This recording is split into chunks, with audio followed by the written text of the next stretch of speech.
Je te dis pas que j'ai sauté de joie ou que la première fois que j'ai laissé mon fils loin, j'ai pas chialé tout le retour, hein. Mais ça dure pas et puis on fait pas les enfants pour soi, quoi, clairement. Mais je pense que j'aurais pas été maman, j'aurais travaillé complètement différemment, quoi. Moi, j'ai souvent dit aux enfants, c'est mon tour.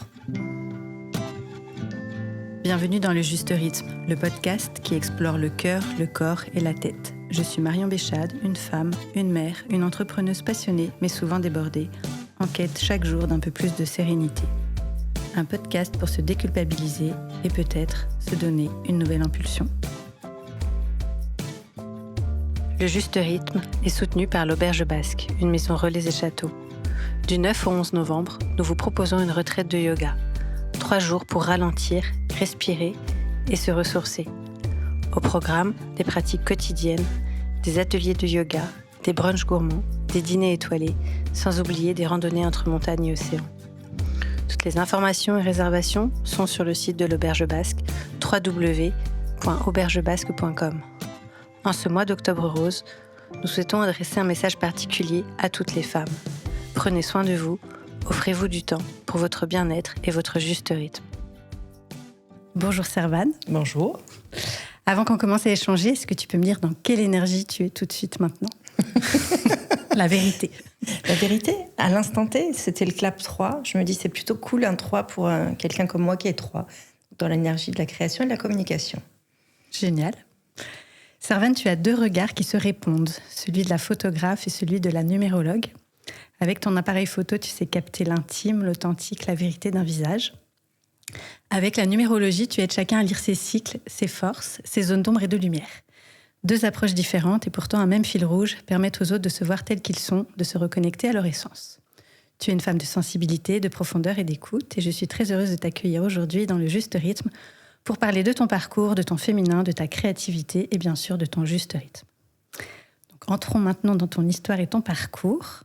Mais avant, si tu devais définir ton rythme actuel en 3 mots, lesquels choisirais-tu et pourquoi ? Plus axé sur le travail et sur le travail et le développement et l'alignement. Le développement de mon activité, de moi par rapport à qui je dois être et pourquoi je suis là. Donc travail, alignement, développement. Oui. Est-ce que ton rythme est différent de celui que tu avais il y a 10 ans ? Oui. Et pourquoi ? Parce que j'ai plus d'enfants à charge. Et qu'avant, j'étais plus une maman. Les 3 mots, ça aurait été plus être peut-être mère avant d'être professionnelle, d'allier les 2 en même temps. Aujourd'hui, j'ai plus que moi à m'occuper, donc c'est très bien. Paul et Garance, ils ont quel âge maintenant ? 23 et 20. J'ai découvert en préparant notre rendez-vous que ton premier métier, c'était éthologiste. Alors, c'est pas mon premier métier, c'est ma formation. Oui, en fait, effectivement, j'ai une formation d'éthologiste. Et du coup, est-ce que tu peux m'en dire plus ? Qu'est-ce que l'éthologie ? C'est l'étude des comportements animaux. Et donc, j'ai souvent eu l'habitude de dire en tant que photographe que j'étais passée du 4 pattes aux 2 pattes. C'est-à-dire que j'ai appris donc, à la fac à étudier le comportement des animaux en les observant. Et que j'avais pas d'appareil photo à l'époque, mais qu'après, j'ai observé des humains avec un appareil photo. Donc, oui, c'est ça l'éthologie, c'est l'étude des comportements animaux, savoir s'ils sont grégaires, s'ils sont... Donc, je suis arrivée au Pays Basque pour travailler pour le Conservatoire des races d'Aquitaine, et j'ai travaillé sur plusieurs espèces locales, les potiocs, les bitsoaks, les chèvres des Pyrénées, donc aller les observer, savoir comment elles fonctionnaient, quels étaient les comportements de chacun, et... Donc c'était ça un peu le début, mais c'est vrai que je ne peux pas dire que j'ai été éthologiste. J'ai travaillé peu de temps dans ce domaine-là. D'accord. Est-ce qu'il y a un moment précis où du coup tu as basculé dans la photographie ? Oui, c'était bien plus tard. C'était suite à la fin d'un contrat où je me cherchais. Et donc la photo était déjà présente justement aussi quand je suivais les animaux à la montagne. Mais elle faisait partie de ma vie, quoi, la photo. Et puis il y a quelqu'un qui m'a dit « Il n'est de chemin favorable pour celui qui ne sait où il va », une phrase de Sénèque, et je me suis dit en fait, je veux être photographe. Et donc, 6 mois après, je m'installais. Je crois que tu es autodidacte. Oui. Du coup, est-ce que tu peux nous en dire aussi un petit peu plus sur comment est-ce que tu t'es formée, comment tu t'es fait connaître ? Là, je ne me suis pas formée du tout. Je sais, mais du coup, je voulais que tu le dises. Oui, non, peut-être, c'est peut-être un problème, mais enfin, c'est l'expérience qui a fait que. Ça fait quand même 17 ans que je suis photographe, donc il y a un moment où j'ai dû maîtriser quelque chose. Donc j'ai acheté un appareil sans oser dire pourquoi j'ai acheté un appareil d'ailleurs, parce que j'avais honte de me dire que je me lançais avec... j'ai acheté une Ferrari que j'allais peut-être utiliser comme une dedoche. Et puis après, la famille de mon mari a été un soutien et des premiers cobayes, entre guillemets, parce qu'il a beaucoup de familles. Et donc il y a eu des mariages très vite et je me suis lancée. Voilà, enfin, il n'y a pas d'autre mot que j'ai essayé. J'avais une maîtrise après de tout ce qui était informatique quand même, puisque j'ai baigné dedans très jeune. Et j'ai Photoshop, tout a été appris sur le tas, quoi. Donc j'ai fonctionné. Je ne peux pas dire autrement que j'ai sauté dans le grand bain, quoi. C'est tout, j'ai fait. Et comment est-ce que tu dirais que tu as trouvé ce courage de sauter dans ce grand bain ? Je n'ai pas réfléchi. C'est le meilleur des courages. Et à travers tes photos, qu'est-ce que tu cherches à révéler des personnes que tu photographies ? Leur âme. Leur âme. Ah ouais, c'est voir qui ils sont au fond, quoi. Et c'est bien ça aussi aujourd'hui qui fait que justement, quand on parlait des 3 mots qui m'animent en ce moment dans le développement et l'alignement, c'est d'aller vers un autre type de photographie qui va être plus orienté sur l'artistique et sur du travail en collaboration, en corrélation avec mon autre métier, sur aller capter l'âme de la personne réellement, quoi. Donc, dans les 3 packages que tu proposes justement sur ton site, est-ce que tu peux nous en dire un petit peu plus ? Au niveau de la numérologie ? Oui, quand tu associes les deux. Alors quand j'associe les deux, la photographie et la numérologie, moi ça m'a paru évident quand j'ai trouvé, entre guillemets, où la numérologie m'a trouvé. J'ai écouté un podcast une fois et ça m'a parlé. Et 1 an après, je m'inscrivais à la formation. Et donc, ça m'a parlé dans la corrélation avec la photographie et d'aller à la rencontre de la personne, de l'introspection. La numérologie est un travail d'introspection avec les nombres et la photographie avec l'image. Et donc, la corrélation des deux, c'est pendant une séance photo, donc là pour le coup avec une seule personne en face, d'aller faire ce travail de mise à nu et donc que la personne s'autorise à se livrer, à être dans un lâcher-prise par rapport à l'image et tout en travaillant en même temps, tout en parlant en même temps de ces nombres, quoi. Moi, je fais une étude au préalable de tout son thème et après, pendant la séance photo, je lui parle de ces nombres. Et il y a moins de calcul du coup de la personne qui est elle est moins dans la retenue. Et on va vers des photos où on va vraiment capter l'âme de la personne. Et puis comme on est juste un en face, un contre un, j'ai envie de dire, mais c'est pas un contre un, c'est un pour un, je sais pas comment dire. Moi je veux aller vers en binôme, oui. Oui, alors on est en binôme, ça c'est sûr. C'est à la différence de ce que je fais pour le moment, où je suis beaucoup avec des familles. Donc il y a un couple, des enfants, ou un couple tout seul, mais il y a rarement une seule personne. Et on est toujours dans la quête d'une image lissée, entre guillemets, c'est-à-dire l'attente. On en parlait avant que ça ne commence sur l'image de soi. On a toujours de la difficulté avec l'image de soi. Et là, ce que je veux, c'est aller vers le vrai et non pas vers capter le meilleur profil, le meilleur machin, parce que inconsciemment, on sait qu'on est dans une quête de mise en valeur de la personne. L'idée, c'est pas de faire du lait dans ces séances-là, ou de mettre les gens mal à l'aise ou les rendre vilains, mais c'est surtout d'aller voir ce qui est vrai. Et des fois, le vrai est pas forcément esthétique, mais c'est vraiment ce travail-là que j'ai envie de faire aussi, en mélangeant les deux. Qu'est-ce que ça nourrit chez toi, justement, d'aller vers plus de profondeur et moins de lisse, si on peut dire ? Ça nourrit la créativité. C'est-à-dire qu'au bout d'un moment, les séances photos, c'est comme le reste. D'ailleurs, quand on me dit est-ce qu'on peut aller dans un endroit que vous connaissez, non, en fait, parce que sinon je vais refaire la même chose que ce que j'ai fait avec les autres. Je ne vais pas dire que je travaille à l'usine, hein, mais au bout d'un moment, on fait systématiquement un peu les mêmes choses. On a tous notre patte et tout ça. Donc là, ça m'oblige moi aussi à aller chercher autre chose, à faire en sorte que la personne se libère. Et puis, c'est un travail d'accompagnement. Donc, vraiment, il y a, au-delà de l'image, il y a le rapport à la personne pour que la personne se sente libérée, aille bien, aille mieux. Et pour moi, c'est le plaisir que je trouve à accompagner la personne dans cette démarche. Il y a le travail de la photo, mais il y a aussi l'accompagnement derrière de la personne.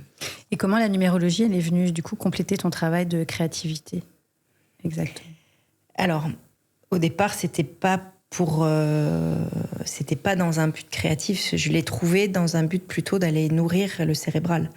Mais là, aujourd'hui, ça se complète. Alors, oui, par rapport à ce que je te disais, c'est-à-dire que ta question, elle est dans ce que j'ai dit avant, d'aller plus travailler dans la créativité. C'est-à-dire que là, je vais pas essayer de faire quelque chose de systématique. C'est-à-dire que dans le systématique, on sait que telle pose ou tel machin, ça va mettre en valeur la personne.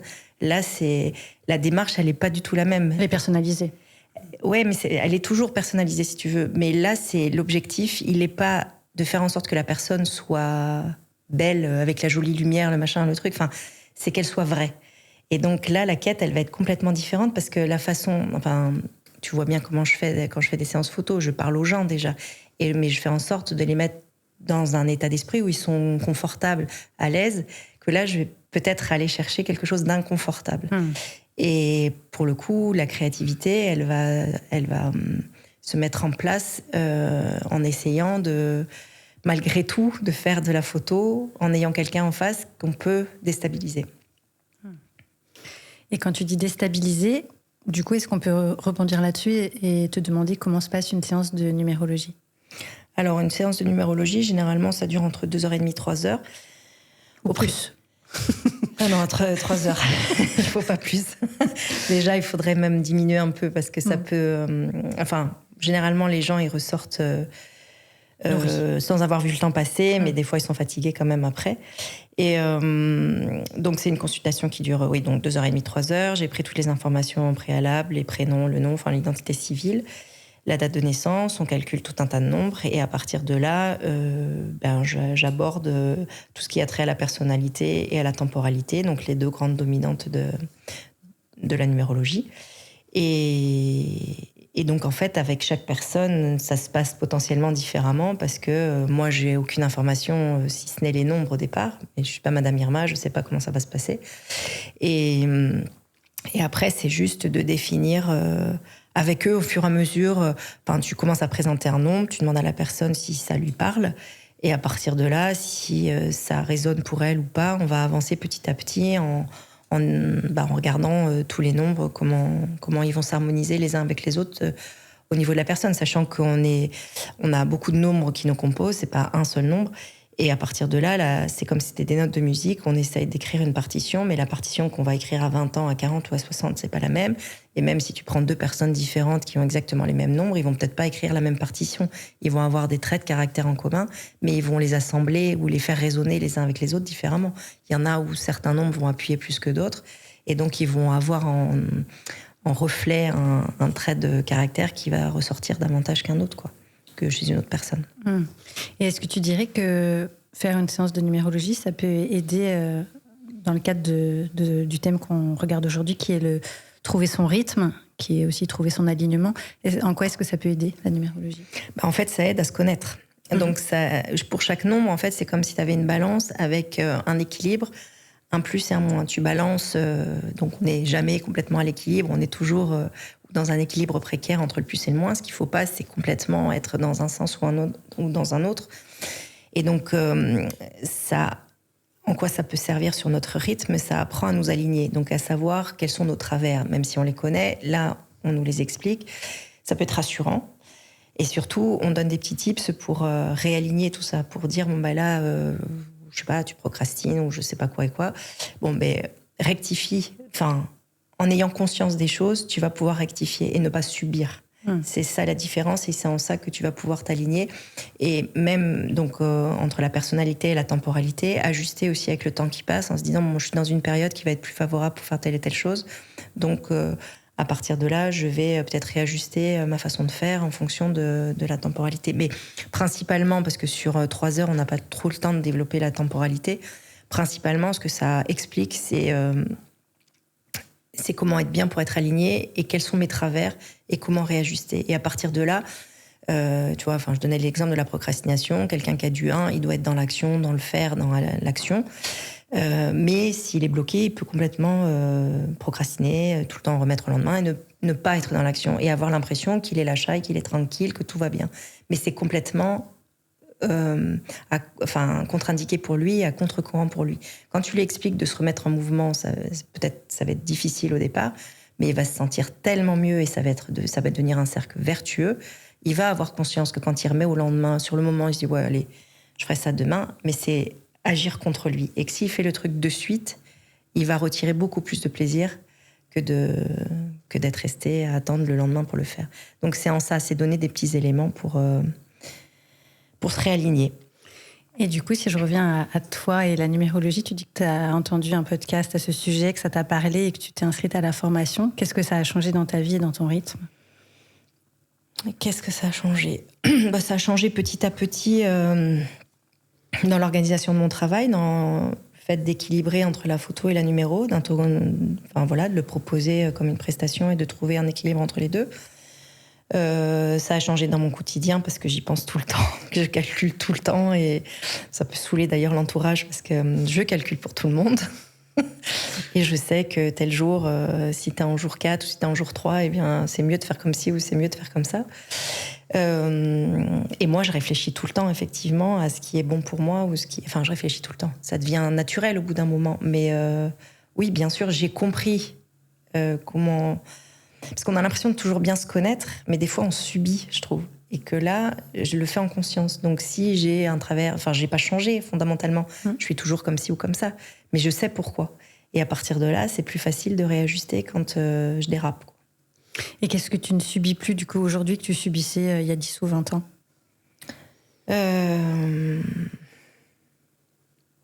Peut-être le côté très émotif. De comprendre pourquoi je capte les gens, comment je ressens les gens, et de me dire que les émotions que je ressens, c'est pas forcément les miennes. Et donc, de pas tout prendre pour moi aussi, de laisser, de réussir à capter la personne que j'ai en face de moi dans ses émotions, mais pour autant ne pas les faire miennes, quoi, les siennes d'émotions. Après, d'avoir compris que j'avais aussi besoin, le créatif, ça c'était fondamental, mais d'avoir une partie cérébrale aussi dans mon activité. Peut-être que j'avais pas assez d'activité, que voilà, je pouvais assumer plus. Puis au quotidien, ouais, de s'aligner, là c'est un piège, je le vois plus pour les autres que pour moi en fait. Ah oui. Et ce côté cérébral que tu dis donc tu l'avais pas assez dans ton autre métier. Là, du coup, il est nourri. Oui. Et c'était à quel âge à peu près que tu as compris ça, du coup ? Que j'avais besoin d'autre chose, je l'ai toujours su, mais j'osais pas forcément me l'avouer parce que sur le papier, tout était bien, quoi. J'avais un toit au-dessus de ma tête, une famille, un métier. J'étais pas à l'usine. Et c'était compliqué de dire qu'il manquait quelque chose, mais pour autant, donc j'avais pas mis de mots dessus. Et c'est quand j'ai entendu le podcast que pourquoi la numérologie m'a parlé alors que sur le papier, on aurait pu... il y avait peu de chances que ça me parle. J'ai oublié ta question. Non, à quel âge ? Ouais. Oui. À quel âge je me suis formée il y a 3 ans, donc à 50 ans, tout rond. Mais ça faisait peut-être 5-10 ans déjà que ça me travaillait, quoi. Et qu'est-ce qui a fait que tu as passé le cap ? Que tu t'es inscrit à cette formation ? Parce qu'il y a un moment, il faut... il y a un moment où tu dis c'est le moment. Tu t'es écouté. Voilà, exactement. Tu écoutes ton intuition et tu sais que c'est le moment et qu'il faut faire ça. Puis après, si tu te trompes, j'ai pas engagé beaucoup de frais non plus. Donc, c'était pas... Si tu te trompes, c'est pas grave, quoi. En fait, c'est un peu comme... Avec un peu plus de recul et un peu plus... un côté peut-être un peu plus timoré que quand je me suis lancée à 30 ans dans la photo. C'est aussi, saute dans le grand bain, tu verras bien si tu sais nager ou pas. Puis si c'est pas ça, tu trouveras autre chose, c'est pas grave. Mais en fait, c'est vraiment de s'écouter et d'avoir ça pour le coup, l'intuition, tout le monde en a, mais pas grand monde l'écoute. Où il y a plein de gens qui sont court-circuités par leur mental. Et là, c'était vraiment... j'ai peut-être été court-circuitée pendant longtemps, puis à un moment, j'ai dit, j'y vais, et puis on verra bien. Et du coup, le fait de maintenant faire des séances de numérologie qui durent 3 heures, du coup, tu t'es écouté déjà les autres, pas de souci de ce côté-là, mais qu'est-ce que ça a transformé en toi de faire ces séances ? Déjà, donc, la gymnastique intellectuelle, tout bêtement, d'aller étudier tous ces nombres et d'essayer de comprendre comment composer. d'avoir un échange avec quelqu'un. D'habitude, quand je suis derrière l'appareil photo, certes, je parle, mais c'est beaucoup plus superficiel ce qu'on aborde généralement. Là, c'est quand même très profond. Et d'avoir un échange avec une personne en face de soi, et ça vient nourrir ton intellect, d'aller réfléchir en permanence et de réajuster en permanence de l'entretien en fonction de ce que tu sais des nombres et de ce que la personne te dit. Qu'est-ce que ça vient nourrir, comment tu peux l'aider, comment tu peux réajuster en permanence. Donc c'est une machine qui est permanente pendant 3 heures. Une machine qui est permanente, du coup, est-ce que dans ton quotidien, tu t'autorises à avoir des moments de silence, de vide, de ralentissement? Alors le silence, je l'adore, donc oui. Déjà parce que quand je travaille mes photos et tout ça, je suis toute seule. Donc là, oui, le silence, je l'ai. Après, j'avoue qu'avec tout ce qui est réseaux sociaux ou la stimulation audiovisuelle, je suis capable de traiter des images en ayant un autre ordinateur à côté qui met une série. C'est jouable, mais c'est pas très bon. Mais sinon, oui, le vide, aller marcher toute seule, ça, je le fais tous les jours. Et c'est important justement pour avoir ce repli sur soi. Après, vraiment prendre du temps... pas plus que ça, enfin peut-être plus qu'avant. Le fait de plus avoir les enfants à la maison, ça te donne quand même, ça t'enlève la charge mentale, donc ça libère des cases dans la tête. Rien que ça déjà. Rien que ça. Et là, tu parles quand tu vas marcher toute seule tous les jours. Tu parles de repli sur toi. Est-ce que ça c'est vraiment un rituel que, si tu ne l'avais pas, les journées ne seraient pas les mêmes? Oui, alors après, c'est comme tout. C'est-à-dire que pendant un temps, c'est comme si je me l'imposais. C'est-à-dire il faut y aller. Une injonction, oui. Et voilà, l'injonction de oui, c'est bien, t'en as besoin. Bon, après, si je peux pas, je peux pas. Et à partir de là, je vais pas m'auto-flageller parce que j'y suis pas allée. Par contre, c'est sûr que quand je peux y aller, ça fait du bien. Tout bêtement, y aller en fin de journée, c'est une forme tu te relâches, comme tous les sports. Je vais pas courir, je vais marcher, ça vide la tête, quoi, c'est tout. Et est-ce que tu as d'autres rituels comme ça que tu te fais, alors pas forcément tous les jours, mais de temps en temps, qui t'aident à te reconnecter à toi, à part tout compter? Non, pas franchement. Non. Et dans tes reportages, est-ce que tes reportages photos, est-ce qu'il y a des choses que tu refuses? Je sais pas dire non. Alors, est-ce qu'il y a des choses que tu as fait contre tes valeurs? Non. Peut-être une fois, j'ai fait un truc bizarre. Je me suis dit, qu'est-ce que je fous là? Mais à part ça, non. Non, parce que je trouvais justement, dans ce que tu partages, je trouvais que justement ça te correspondait toujours, les reportages que tu fais, la salle de yoga, toutes ces choses-là. Ah oui. Alors ça, c'est encore... Oui, c'est une autre activité globalement où là, j'ai fait un suivi sur les réseaux sociaux, site internet, et un suivi vraiment tous les mois de clientes. Oui, après, là, je choisis, mais en même temps, on attire les gens qui nous ressemblent. On attire les activités qui nous ressemblent, je trouve. Donc, est-ce que ça se dit en numérologie aussi, ou pas? Oui, mais c'est une histoire de si on parle juste sur le plan physique, on est des êtres de vibration. On est composé d'eau et ça vibre. Et donc, les gens avec qui on vibre pas, on n'est pas attiré, on va pas vers eux, quoi. Et donc, ça va dans les deux sens. Alors, j'avais souvent coutume de dire, par contre, pour les mariages, que les mariés avaient le choix de choisir, avaient la possibilité de choisir leurs prestataires, et que, moi, en tant que photographe, je m'autorisais pas à choisir en me disant, voilà, il y a quelqu'un qui vient, on prend. Il y a peut-être des fois des gens que j'aurais peut-être pas choisi si je m'y étais autorisée, mais ça, je me voyais pas dire non à des gens. Il y a peut-être des fois où c'était moins fun, quoi.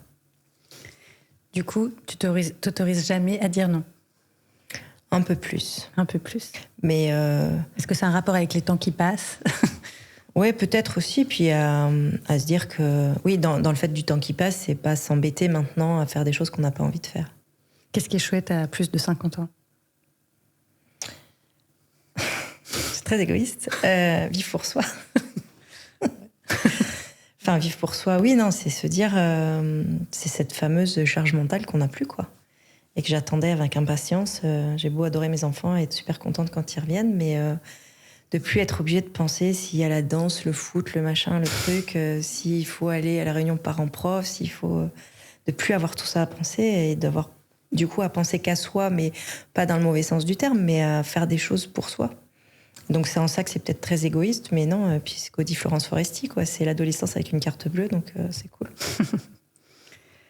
Est-ce que lors de tes séances de numérologie, il y a des choses que tu entends très fréquemment dans les personnes que tu accompagnes ? Alors pas sur l'analyse en soi, mais souvent en partant que c'est rassurant, quoi. Et surtout avec les plus jeunes, parce que je reçois des plus jeunes aussi, donc de 16 à 20, enfin de 16 à 18 avec encore un parent, et puis après, normalement, jusqu'à la vingtaine, on devrait avoir encore un parent, mais moi j'estime que quand ils sont majeurs et qu'ils font la démarche de vouloir venir, on les reçoit tout seuls. Et sur des ados comme ça, c'est vrai que c'est rassurant pour eux de comprendre leur fonctionnement, comprendre des fois leur colère, leur côté explosif, et donc leur expliquer pourquoi ils sont comme ça, ou même on parlait de la procrastination et tout, et de les rassurer sur comment se remettre en route, quoi, avec des mots hyper simples. Qu'est-ce que, Servane, toi aujourd'hui tu assumes que tu n'aurais pas assumé il y a 10 ou 20 ans ? Alors là, tu me poses une colle, je sais pas. Je sais pas, parce que j'ai l'impression d'avoir... Enfin, hormis mon physique, j'assume ce que je fais, quoi. Et si tu pouvais chuchoter quelque chose à la Servane d'il y a 20 ans ? Ose, encore plus. Au niveau de ta créativité, est-ce qu'il y a un moment de ta journée où tu sens que tu es plus aligné avec toi-même pour créer ? Ah ouais, mais même il y a des journées où tu vas rien faire. Hein. Alors, c'est pour ça que quand on parlait de changer aussi la façon de faire de la photo, c'est que si tel jour t'as un mariage, t'es obligé, enfin t'as pas à réfléchir si tu dois être dans le bon mood ou pas dans le bon mood. Hein. Tu vas pas la refaire un autre jour. Il faut même pas trop regarder la numéro dans ces cas-là, parce que si tu regardes ta temporalité en numérologie et que tu dis oula, ça un jour ça va être dur, vaut mieux pas regarder avant parce que ça peut t'influencer à la rigueur négativement. À l'inverse, si demain je devais faire des photos pour moi, j'ai envie de dire, et c'est peut-être vers ça que j'ai envie d'aller aussi. Là, je viens de faire une exposition et de continuer sur ce travail aussi plus créatif, pur et dur, d'aller sur des choses où rien de... Enfin, les seules choses qui sont imposées, c'est ce que toi, tu t'imposes. Là, je pense qu'il y a des jours où tu le sens et des jours où tu le sens pas.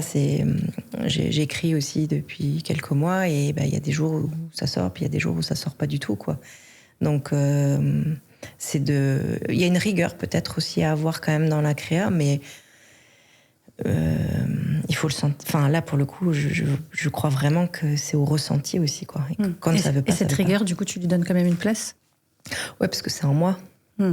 Mais c'est comme pour aller marcher, quoi. Si tu te l'imposes, si tu t'imposes, tu restes devant ton papier pendant des heures à te dire je vais écrire ou je vais faire une photo. Si ça vient pas, ça vient pas. Donc il faut accepter aussi des fois que ça vienne pas. C'est pas blanc ou noir, quoi. Et t'acceptes ? Oui, l'âge aidant peut-être. Mais parce qu'en fait, la grosse différence, c'est que je vais vers quelque chose où je m'autorise le choix. Enfin, je sais pas comment te dire par rapport à ce que je viens de dire. Quand tu travailles pour des clients, t'as pas le choix, quoi. Donc, tu prends un rendez-vous, tu y vas. Et là, malgré tout, la magie opère et tu fais des choses. Mais il y a peut-être des fois où t'aurais vu les choses différemment. Quand c'est un travail pour soi, où là, tu dois t'imposer une rigueur parce que t'as pas de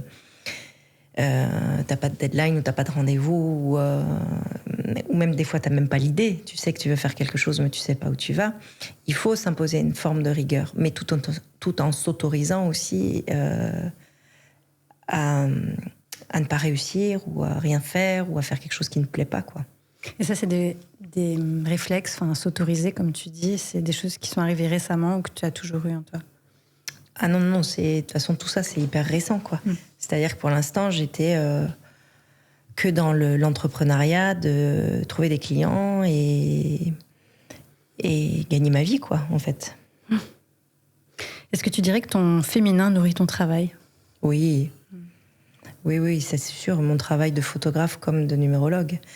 Je suis née un 20, donc C'est le 2, c'est la mère. Donc, et le féminin, il est plus dans le côté maternant chez moi, mais c'est ce qui ressort tout le temps. Hein. Samedi, le mariage que j'ai fait, en partant, la mariée que je n'avais même jamais rencontrée jusqu'au matin même, elle m'a dit « T'as été une mère pour moi aujourd'hui ». Donc, bon, voilà. Et qu'est-ce que ça te fait quand on te dit ça ? Maintenant, ça me fait plaisir. Pendant un temps, pas que ça me heurtait, mais je sais que je suis ça. Mais tu n'es pas que ça. Voilà. Tu n'es pas que le côté maternant. Donc, est-ce que tu dirais que la femme, seulement la femme, pas la mère, pas l'épouse, est-ce qu'elle est en train d'éclore ? Peut-être, j'aimerais bien. Avec quoi tu as décidé de te foutre la paix aujourd'hui ? Pas avec grand-chose. Ah non, mais voilà, le seul truc ralent, c'est l'image de soi. Hein, mais donc, je pense pas avoir encore réussi à me foutre la paix là-dessus, quoi. Pour le reste, je crois que je m'entends bien avec moi. Et tu dirais, ton regard du coup sur les injonctions féminines dans notre époque, c'est de quoi ? Sois belle et tais-toi, non, peut-être moins quand même. Mais non, j'exagère, je grossis le trait, mais bah oui, on est toutes pareilles, les injonctions avec la silhouette, quoi. Après, tu vois, bon, moi les cheveux blancs, ça fait un moment que j'ai arrêté et ça me pose pas de problème. Et tu vois, samedi encore, une jeune femme qui avait la trentaine, je pense, sur le mariage, qui me dit j'étais en train de vous regarder et je me suis dit que vous étiez vraiment très belle avec vos cheveux frisés, poivre et sel et tout ça. Et d'habitude, je sais pas, j'aurais taclé, je pense. Enfin, j'aurais pas taclé, mais... Et là, je dis, bah merci, je prends. T'as pris, oui. Donc, oui, les injonctions, il y en a plein, mais la ligne, la silhouette, c'est peut-être la seule qui m'embête, quoi. Après, pour le reste, je crois que je m'autorise tout ce que je veux. Et ton rôle de femme, parce que là, tu es dans un métier quand même du coup qui est intime et sensible, les mariages ou la numérologie. Comment est-ce que tu te places en tant que femme dans ce métier ? Par rapport à quoi ? Par rapport à l'intimité, est-ce que tu es intime avec les gens ? Instantanément. Instantanément. Ça a toujours été. Ouais. Et comment est-ce que tu trouves ton équilibre du coup entre création, transmission, vie personnelle ? Oh, je trouve tout va bien, quoi. Enfin, oui, peut-être que la période où les enfants étaient plus jeunes, c'était eux d'abord. Et donc, je travaillais beaucoup les week-ends et j'étais là beaucoup la semaine pour eux. Et maintenant, c'est plus pour eux. Enfin, ouais, des fois même peut-être ça leur fait bizarre. Hein. Mais même s'ils sont loin, des fois ils attendent aussi qu'on soit toujours aussi disponible quand ils reviennent. En fait, non. Et moi, ça me va bien comme ça, quoi. C'est moi, ça aussi, quoi. Mais je pense qu'ils sont OK avec ça, les enfants. Pas de syndrome du nid vide. Non. Non, ça c'est bien. Non, je te dis pas que j'ai sauté de joie ou que la première fois que j'ai laissé mon fils loin, j'ai pas chialé tout le retour. Hein. Là encore, j'ai laissé la petite le week-end dernier. J'ai eu ma larme à l'œil aussi en partant. Mais ça dure pas. Et puis on fait pas les enfants pour soi, quoi, clairement. Est-ce que tu dirais que dans ta vie, en général, est-ce que tu as dû renoncer à des choses importantes pour pouvoir respecter ton rythme ? Alors, la seule chose... Alors, c'est pas respecter mon rythme. C'est justement, j'ai renoncé à des choses et j'ai pas respecté à mon rythme. J'ai renoncé pour être une mère. Alors, c'est dur de dire ça parce que je regrette pas d'avoir été maman et d'avoir donné tout ce temps-là. Mais je pense que j'aurais pas été maman, j'aurais travaillé complètement différemment, quoi. Ou j'aurais peut-être plus bougé géographiquement, ou j'aurais... voilà. C'est peut-être ça à quoi j'ai renoncé, c'est à plus d'activités, plus de choses à la fois, plus d'éparpillement, plus j'ai besoin de beaucoup, et que je me suis cantonnée à quelque chose de plus... qui calait avec une vie de famille, quoi. Et est-ce que c'est pas ça qui, du coup, fait que t'as pas de syndrome du nid vide et que t'acceptes qu'il soit parti et que tu t'éclates Mais c'est sûr. Et j'attendais ça avec impatience. Enfin, j'attendais pas ça avec impatience, mais ça faisait un moment que... Ça fait partie du jeu, oui. Moi, j'ai souvent dit aux enfants, c'est mon tour. Si ton rythme naturel n'avait pas à s'adapter aux autres, qu'abandonnerais-tu en chemin ? Là... plus rien, parce que je suis très libre quand même. Non, je vois pas ce que je pourrais abandonner. Peut-être je voyagerais plus. Mais en même temps, j'ai un mélange d'explorateur et de casanier, donc je me ferais peut-être plus violence justement pour aller explorer ailleurs. Parfois c'est compliqué quand on est plusieurs. Mais sinon, je pense que je suis assez libre de m'organiser quand je veux et de faire ce que je veux, quoi. Et est-ce que tu dirais que tu es alignée cœur, corps, tête ? Alors, cœur, tête, oui, corps, peut-être un peu moins. Mais ça, j'y travaille et ça avance beaucoup là-dessus, quoi. Je sens que plus ça va, plus j'y suis, quoi. Et si tu devais transmettre un conseil pour trouver son propre rythme, son juste rythme, lequel serait-il ? Pour chacun, c'est apprendre à savoir qui on est. Alors, peu importe, avec la numéro, avec l'astrologie, avec je ne sais pas quoi et quoi. Mais c'est travailler sur soi parce que pour moi, c'est quoi la vie ? Enfin, c'est quoi le but d'une vie ? Le but d'une vie, c'est d'être heureux, à mon sens. Et qu'est-ce qu'il faut pour être heureux ? Avec les autres, il faut être heureux avec soi-même. Et pour être heureux avec soi-même, il faut apprendre à se connaître. Et donc, on pourrait m'objecter que, oui, on se connaît. Mais pour moi, on se connaît jamais bien. Et c'est une quête de toute une vie d'apprendre à se connaître parce qu'on évolue et qu'on change. Et donc, c'est de travailler sur soi, d'avoir la curiosité et d'avoir... alors, la curiosité, le courage, parce que des fois, ça... On va laisser tout sous le tapis. Ouais, parce qu'il y a plein de gens, je connais des gens qui veulent pas aller voir parce que potentiellement, ils savent peut-être, ou ils doutent que, et ils ont peur. Et donc, c'est pour ça que je parle de courage et que des fois, je dis aux gens qui viennent qui peuvent se remercier parce que s'ils ressortent pas bien, un peu bouleversés, eh bien, ils cheminent vers eux, quoi. Et c'est eux qui ont raison de vouloir faire ce travail pour apprendre à s'aligner plutôt que d'avancer tête baissée en se disant ouais, moi tout va bien, moi je vais bien, y a pas de soucis, je me connais, je sais comment je fonctionne. Ouais, je veux bien, mais bon. Et pour toi, c'est quoi réussir sa vie ? C'est être heureux. Merci Servane. Merci. Merci d'avoir partagé ce moment avec nous dans le juste rythme. J'espère que cet épisode vous a offert un souffle, un sourire ou une idée à glisser dans votre quotidien pour avancer un peu plus à votre rythme. Si cet échange vous a plu, parlez-en autour de vous et abonnez-vous à votre plateforme préférée. Laissez un commentaire, c'est ce qui permet au podcast de rayonner. Pour découvrir d'autres épisodes ou me contacter, rendez-vous sur le juste rythme. Et si une femme inspirante vous vient à l'esprit, écrivez-moi, elle pourrait être ma prochaine invitée. À très bientôt, et d'ici là, prenez soin de votre cœur, de votre corps et de votre tête.